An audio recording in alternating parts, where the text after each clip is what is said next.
Tinawag na mong Mr. President Bongbong Marcos, kaming mga mamayang Pilipino panawagan kanimo nga samtang sayo pa nga dili mabuo ang plano nila ni Sara Duterte o kang Escudero.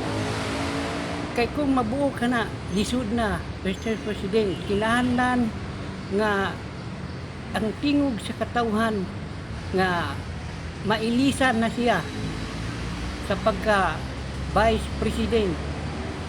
Sa kinahanglan nga ikuli si ang maayo nga pilion nga atong pa-impeach kan Sara kung may lain si magpili kung kinsay ipuli. Kinahang samtang sayo pa among mahal nga presidente, kanang ilang plano mabuo ka na, delikado na, Mr. President.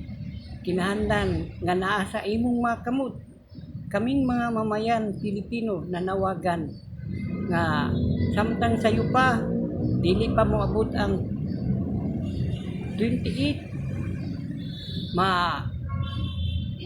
papahawa na ug mailisa na siya sa laing nga Vice President diya sa